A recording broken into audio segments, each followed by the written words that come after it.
La situation en Algérie aujourd'hui est particulièrement préoccupante avec à la fois la poursuite de la pandémie de la Covid-19 et la situation économique qui se dégrade dans un contexte de paralysie politique généralisée. C'est cette réalité que Algeria Watch voudrait mettre en exergue, présenter, mettre en lumière pour informer à la fois l'opinion ici en France et ailleurs et montrer que nous attachons du prix au suivi de l'actualité politique en Algérie. Depuis l'instauration des mesures de contrôle social visant à soi-disant contrôler l'expansion de la pandémie, le Hirak ne s'exprime plus comme à l'habitude à travers des marches hebdomadaires. Beaucoup, certains en tous les cas proches du régime et certains relais, prétendent que c'est le signe de la fin du Hirak, que le Hirak est un moment historique achevé. Est-ce vrai? Je ne le crois pas personnellement, je ne sais pas ce que tu en penses, François, mais ce qui est certain, c'est que effectivement, il y a une sorte de spasme, d'arrêt de l'activité politique telle que nous l'avons pu la connaître depuis le mois de février 2019. Mais est-ce que cela signifie pour autant que cet arrêt des manifestations signe la fin du Hirak? La commémoration du 5 octobre a quand même montré qu'il existait une forte mobilisation à l'intérieur de la population, au sein de la population, et que la contestation de l'ordre imposé par la force, par le régime, est toujours actuelle. Cette contestation, penser qu'elle va s'éteindre du fait de l'interdiction des manifestations par l'interdiction des rassemblements du vendredi à la sortie des mosquées, est une illusion. Moi, je suis de ceux qui pensent que la conscience politique collective qui a donné naissance au Hirak est fondée sur un esprit de responsabilité. Il n'est pas question de contribuer à propager cette maladie en organisant des rassemblements. Mais il n'est pas question non plus d'abandonner des revendications de liberté, d'état de droit, d'état civil et de reconfiguration de la vie politique et sociale du pays au prétexte que les militaires auraient consenti à enlever Bouteflika et à le remplacer par un clone quelconque des apparatchiks du régime. Aujourd'hui, profitant de cette situation de spasme politique, le régime, lui, essaye de vendre une soi-disant transformation de lui-même qui s'exprimerait par une révision constitutionnelle.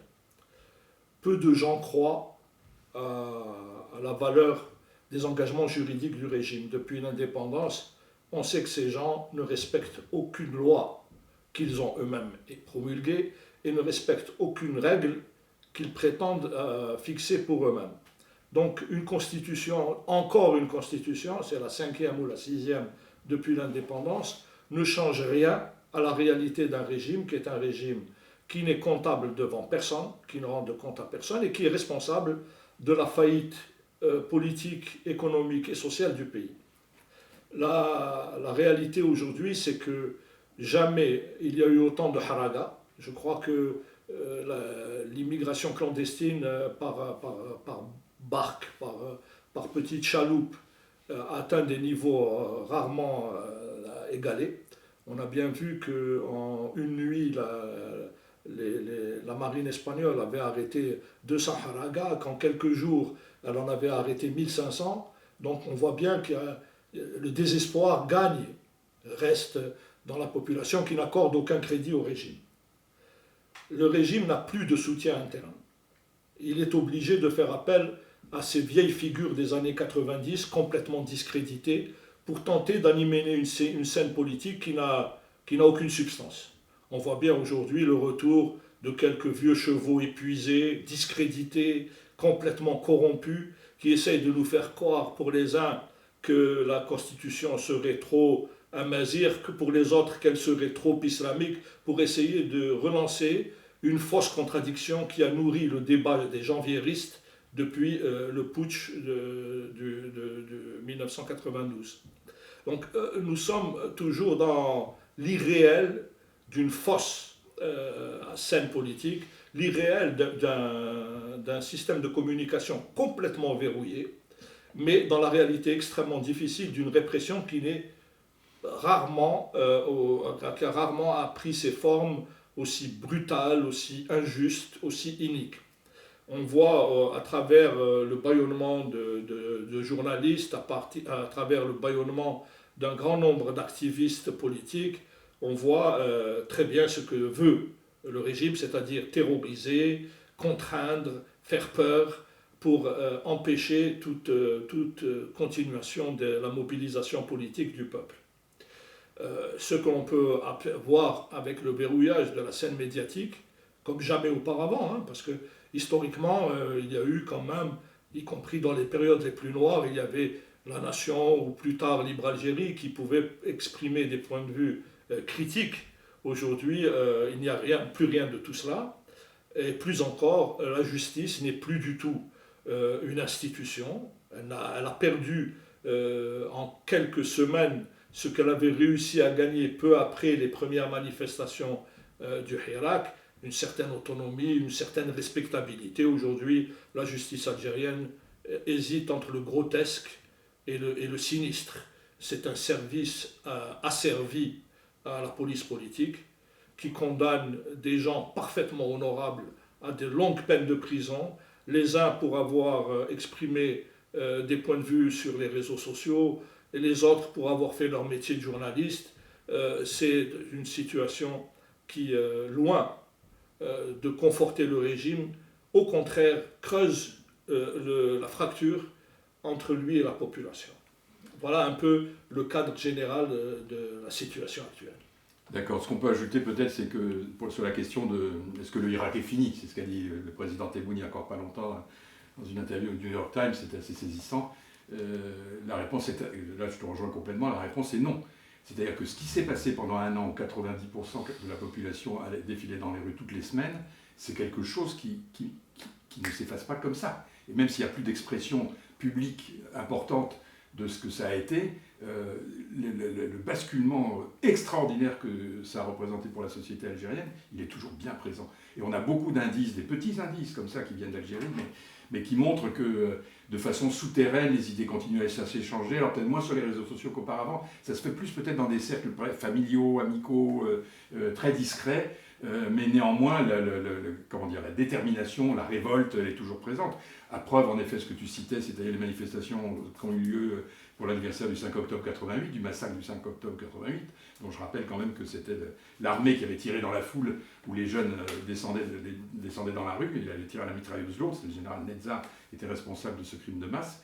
Eh bien, là, dans cette conjoncture très très difficile, des gens sortent avec un grand courage, donc vraiment, chapeau. Ils viennent d'être condamnés là, le 16 octobre à des peines lourdes pour une partie d'entre eux, ceux qui ont été arrêtés dans ces manifestations. Mais voilà, ça fait partie de tous ces indices qui montrent que le Irak n'est pas mort, mais en aucune façon.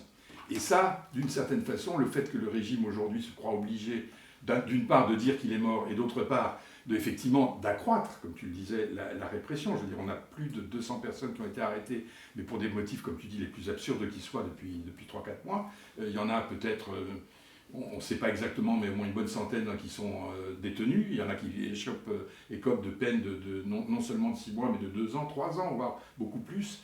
Et ils frappent apparemment de façon un peu anarchique, on pourrait dire, mais en vérité, il s'agit bien de terroriser par une répression qui se veut ciblée et qui, c'est le point que je voudrais aussi ajouter, qui, à mes yeux, reflète un peu quand même la fragilité extraordinaire du pouvoir réel. Parce qu'on a parlé de l'Algérie Potemkine, du gouvernement Tebboune, de tous ces civils, de tous ceux qui tournent autour, qui sont tous des clowns qui représentent même, enfin rien, quoi, strictement rien.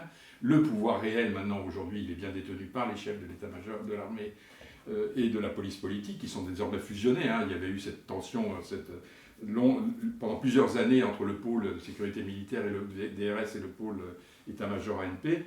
Désormais, on peut dire que la police politique est intégrée sous la direction de l'ANP, mais ils sont très fragilisés. D'une part parce que cette bagarre qui a duré pas mal d'années s'est traduite par des purges considérables au sein dans les milieux des officiers, mais des centaines d'officiers ont été débarqués, donc ça ne facilite pas les choses. Et d'autre part parce que justement la puissance de l'Irak et l'incapacité du régime à y répondre, parce qu'il ne pouvait pas y répondre, bien entendu, c'est traduit par le fait que la police politique, qui est toujours bien présente, hein, entendons-nous, quel que soit le nom qu'elle a pris désormais, eh bien, ça ne fonctionne plus. Ça ne fonctionne plus, c'est-à-dire que même au niveau de l'organisation de cette police politique, du pouvoir, on a une valse des chefs qui est absolument impressionnante. Ils n'arrivent pas à stabiliser un dispositif de contrôle, de surveillance et de répression. On a l'impression que ça tire un peu dans tous les sens. Je me permets de renvoyer d'ailleurs à ce propos à une série d'articles très intéressants de l'anthropologue britannique Jeremy Keenan, qui sur le site Monde Afrique à la fin août a publié 5 articles successifs sur les évolutions des conflits et des bagarres, disons, au sein de l'état-major militaire et de la police politique depuis 2013. Lui, il dit, à juste titre à mon avis, que l'attaque de la base gazière de Tigenturin à côté d'In Amenas en janvier 2013 a été le début de la fin, disons, de ce que le DRS classique qui a prévalu pendant 25 ans, qui fonctionnait parfaitement au cœur de la sale guerre en matière d'hyper-répression, d'hyper-violence et d'hyper-désinformation. Ça a déclenché des bagarres parce que, d'une certaine façon, les grandes puissances, c'est ça qu'explique Keenan avec des exemples très précis, j'invite les lecteurs à consulter ces articles, les grandes puissances en l'espèce, et principalement les États-Unis et le Royaume-Uni, à faire pression sur le pouvoir parce que, à force d'instrumentaliser la violence islamiste comme le pouvoir l'a fait à travers les groupes comme le GSPC, puis l'AQMI, puis le Mujao, puis Ansar Dine, on sait que tous ces groupes ont été pilotés, créés, non pas manipulés, mais instrumentalisés très directement par la police politique. Tout ça, pour le régime, pour lui, c'était le moyen de dire « après, nous allons contrôler ce terrorisme islamique, djihadiste, etc. etc. » Mais simplement, c'est allé trop loin. C'est allé trop loin à In Amenas, puisqu'il y a eu une quarantaine d'otages occidentaux qui ont été tués par la police politique, qui elle-même, c'est ce que montre Keenan, avait organisé cette attaque, n'est-ce pas? Donc toutes les manipulations sont allées beaucoup trop loin. Donc là, ils ont fait des pressions en disant « ça suffit ». Et en même temps, c'est ça aussi qui est extraordinaire quand même, qu'il raconte, et qui est vraiment très intéressant pour comprendre la situation actuelle, en même temps, ces mêmes grandes puissances, et la France derrière eux, parce que la France est moins peut-être pilote que les États-Unis ou le Royaume-Uni, encore qu'on pourrait y revenir, mais ils veulent garder le régime. Ils savent que ce régime a instrumentalisé la violence islamiste au point de déstabiliser la région, d'introduire des menaces pour toute la région, et en même temps, ils veulent surtout qu'il reste là. Donc à plusieurs reprises, c'est raconté dans le récit, des officiers, des hauts responsables politiques américains viennent à Alger pour dire « bon, vous arrêtez de faire ci, vous arrêtez de faire ça, mais évidemment, on continue à vous soutenir. » Et officiellement, on veut masquer le fait qu'il y a une complicité, disons, de ces grandes puissances dont je parle, France comprise, avec ces terroristes d'État, avec ce terrorisme d'État qui manipule la violence, qui entretient la violence islamiste, n'est-ce pas?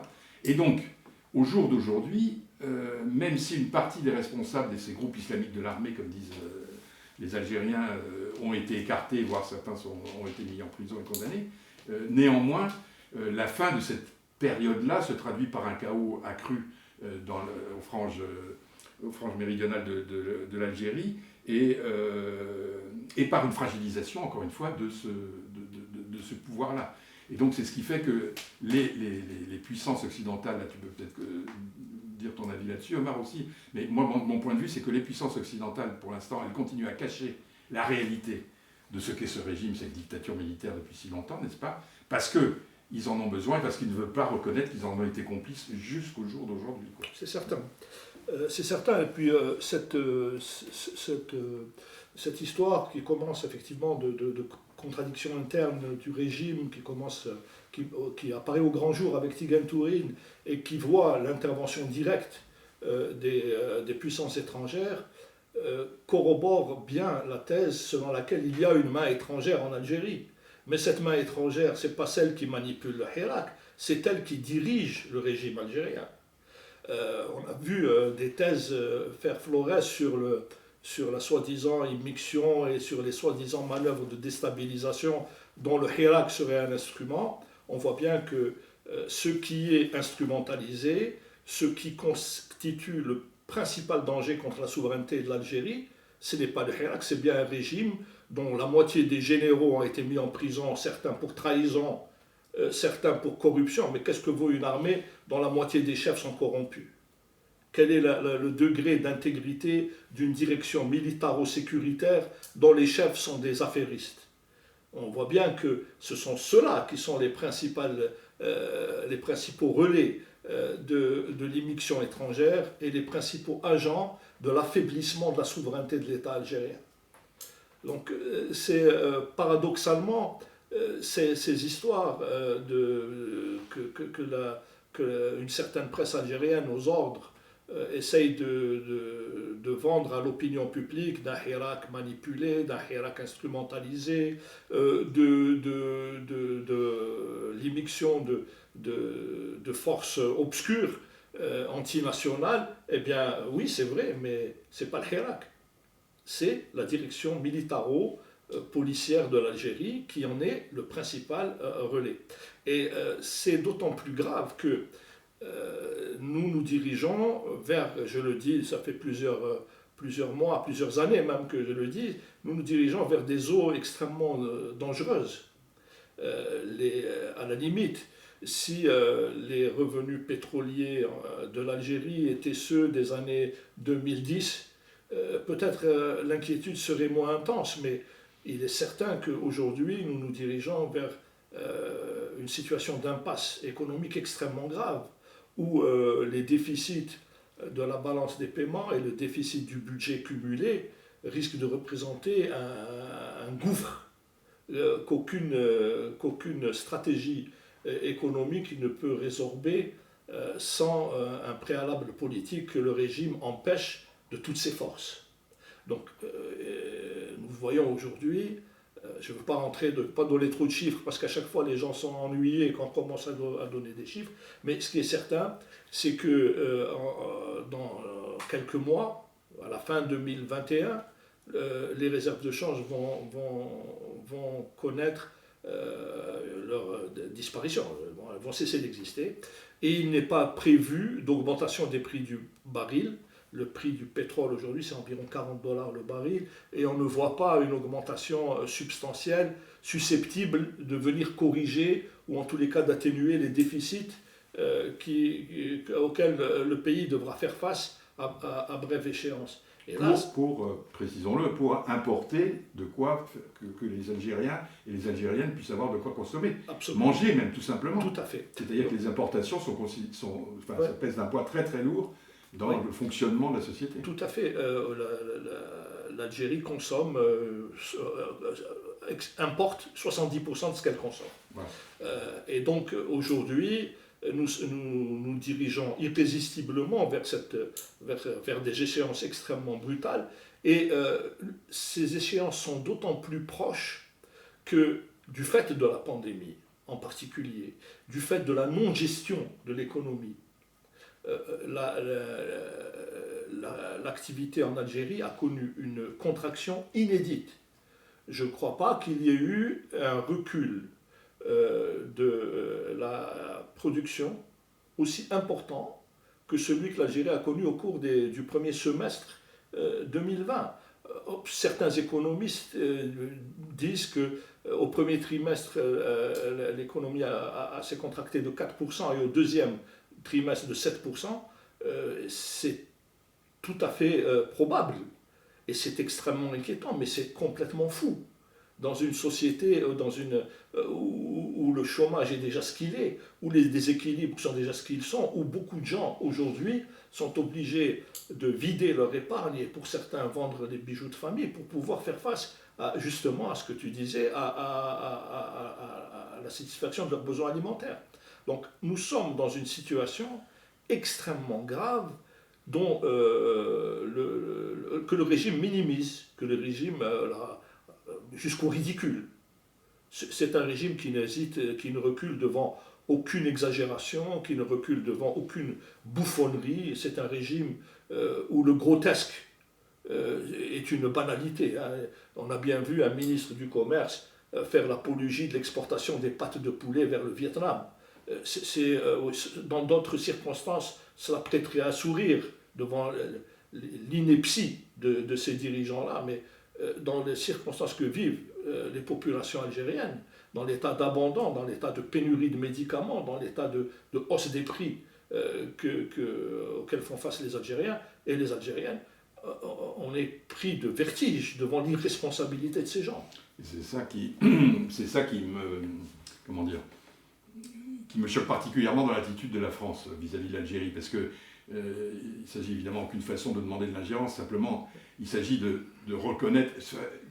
Quand on pense que le gouvernement français continue à considérer que c'est le régime Potemkine autour du président Tebboune, c'est ça qui gouverne l'Algérie, alors que comme tu le dis, ces gens-là sont des fantoches qui n'ont que des discours creux, qui sont incapables de satisfaire les besoins de la population. Le moins qu'on pourrait attendre, c'est que la France simplement prenne ses distances, n'est-ce pas? Eh bien non, elle ne les prend pas. Le 16 octobre, c'était hier, M. Le Drian, le ministre des Affaires étrangères, était à Alger pour la 7e fois depuis 2015, je crois. Il multiplie les voyages à Alger, et tout particulièrement depuis le début de l'année. 3 fois. 3 fois depuis le début de l'année. Et donc, et qu'est-ce qu'il va dire? Très certainement, qu'est-ce qu'il dit? Il va soutenir le référendum du 1er novembre pour la nouvelle constitution, soi-disant encore plus démocratique que la précédente, qui de toute façon était systématiquement violée. Donc c'est du n'importe quoi au cube. Et de ce point de vue-là, il me paraît important aussi de souligner que cette confusion extraordinaire du discours français, disons confusion en termes de... on fait comme si le gouvernement algérien était un gouvernement normal, alors que tout le monde sait qu'il est tout sauf normal. Et puis, dans le même temps, on continue à dire qu'on va enfin faire la grande réconciliation historique, n'est-ce pas, autour de la mémoire coloniale, la guerre de libération, etc., etc. Mais j'avoue que là, on est aussi très frappé par le double discours de M. Macron himself, puisque c'est lui-même qui a porté ce discours-là de la façon la plus manifeste, n'est-ce pas? On n'a pas entendu beaucoup de choses là-dessus dans la bouche de M. Le Drian, depuis qu'il est ministre des Affaires étrangères, n'est-ce pas? Et moins encore chez les autres ministres. Mais lui, il avait dit donc en février 2017 que la colonisation était un crime contre l'humanité. Tout le monde avait légitimement applaudi. Et tout le monde se disait, comme il l'avait promis quand il a pris son pouvoir, qu'il a été élu président de la République, qu'il allait prendre des gestes forts, avait-il dit, pour reconnaître à minima ce qu'a été la cruauté de la colonisation et la barbarie de la colonisation depuis 1832 jusqu'à la libération de l'Algérie en 1962. Eh bien, il y a eu un geste qui n'était pas négligeable, qui était la reconnaissance de la responsabilité de l'armée française dans l'assassinat de Maurice Audin, du communiste algérien, mais qui était quand même un Français, si j'ose dire. Et donc la reconnaissance, par exemple, des crimes, de la responsabilité de l'armée française dans les milliers d'autres disparus algériens, ceux-là, pendant la bataille d'Alger en 1957, ça, on l'attend toujours. On l'attend toujours. Plus gravement, on a constaté un durcissement, voire même une fermeture de l'accès aux archives. Alors voilà, c'est le point que je voulais évoquer aussi, parce que ça c'est aussi, voilà, on est devant la preuve d'un double discours qui est absolument scandaleux. Monsieur Macron, quand il avait reconnu donc, la responsabilité de l'armée française dans l'assassinat de Maurice Audin, avait dit on va faciliter plus encore qu'auparavant l'accès aux archives, et notamment aux archives de la colonisation et de la guerre d'indépendance. Eh bien, en vérité, c'est le contraire qui se passe. Depuis le début de l'année 2020, une nouvelle instruction interministérielle, ISI 1300, assez obscure, qui a été prise dans des conditions totalement antidémocratiques au niveau du Premier ministre, eh bien, dit « Ah oui, les archives, elles sont plus ouvertes que jamais. » Simplement, pour que les historiens puissent pouvoir les consulter maintenant, il faut qu'on retire d'abord des cartons tous les documents tamponnés secret défense, confidentiel défense, etc. Et ça, il faut que ça soit le service qui avait posé le tampon il y a 60 ans, qui disent aujourd'hui, oui, c'est bon, on peut le rendre public. Donc il y a des archivistes qui ont calculé qu'il faudra peut-être au moins un siècle pour arriver à voir tous ces documents. Donc en fait, les historiens nous disent, et se sont mobilisés, ils ont saisi le Conseil d'État, d'ailleurs tout récemment à ce sujet, ils nous disent, bon, maintenant il y a des cartons auxquels on avait accès avant légitimement, et qui se sont refermés. Donc, et M. Macron nous dit les archives vont être ouvertes et on va faire. J'ai mandaté Benjamin Stora pour faire des propositions, notamment sur cette question-là, pour échanger les archives entre la France et l'Algérie, etc., etc. Donc, des grands discours on va reconnaître la réalité et on va développer la coopération avec le gouvernement algérien pour reconnaître ce qu'a été la colonisation, et une vérité qui est aux antipodes de ces discours. C'est un discours de communication et plus qu'un discours de réalité. Oui, bah ça c'est aussi, ça illustre bien ce soutien français au régime algérien, comme ce soutien américain, ce soutien russe, ce soutien britannique, illustre bien ce qu'est le seul soutien du régime, c'est l'extérieur. C'est un régime qui est complètement isolé en Algérie. Peu de gens sont capables de spontanément se porter à son secours, mais qui, paradoxalement, reçoit une sorte de bénédiction généralisée de ses partenaires extérieurs. Et ce sont ces gens-là qui veulent nous faire croire que le Hirak est manipulé de l'extérieur. C'est quand même le comble de l'indécence, quelque part, et un peu du cynisme. Mais il est vrai que le cynisme est un peu la culture de ce régime qui est entre perversion, brutalité et corruption. Celui qui menace le plus le destin du pays. Aujourd'hui, nous sommes à la veille de très graves échéances. Il est souhaitable que les quelques forces plus ou moins saines à l'intérieur de ce régime, il paraît qu'il y en a, on nous dit qu'il y en aurait, qu'il en subsisterait, c'est possible, je n'en sais rien, prennent conscience du fait que demain, le tsunami qui va emporter le régime risque d'emporter aussi le pays. C'est extrêmement grave, on ne peut pas, nous sommes un pays de 45 millions d'habitants environ, nous ne pouvons pas continuer à gérer nos équilibres économiques de la manière dont nous ne les gérons pas. Nous ne pouvons pas prendre le risque d'une tempête alimentaire ou d'une famine en Algérie, ce qui risque parfaitement de nous arriver. Je ne suis pas un Cassandre, mais il y a un danger réel de rupture de chaîne d'approvisionnement, et ça a des conséquences extrêmement graves. Je pense que si les partenaires étrangers du régime ne sont pas conscients de cela, ils portent également cette responsabilité. Parce que si l'Algérie explose, à Dieu ne plaise, hein, personne ne le souhaite, au contraire, parce que nous sommes des pacifistes, nous sommes des non-violents, et nous considérons qu'il faut rester sur cette ligne absolument de non-violence pacifique. Mais si l'Algérie est emportée par des troubles, ils seront les premiers à en payer les conséquences. La situation n'est pas du tout propice à une sorte de légèreté ou d'indifférence. Il est vrai qu'on a vu des miracles se produire, hein, mais je ne pense pas que les marchés pétroliers rebondissent au point de permettre de retrouver les espèces de folie et de gabegie des années Bouteflika. Voilà. Oui, eh ben peut-être justement en conclusion, ce qu'on peut dire, c'est qu'il convient d'être lucide sur cette réalité qui est fait sombre, des perspectives qui sont sombres, néanmoins qui peuvent peut-être être compensées par finalement quand même le formidable espoir qui s'est manifesté pendant plus d'une année dans les rues des grandes villes et même des plus petites algériennes, avec ce mouvement absolument formidable. Et donc pour ça, ce qu'on peut faire à minima, nous ici en France, les citoyens, les gens qui se sentent solidaires avec le peuple algérien, c'est de s'informer et d'informer.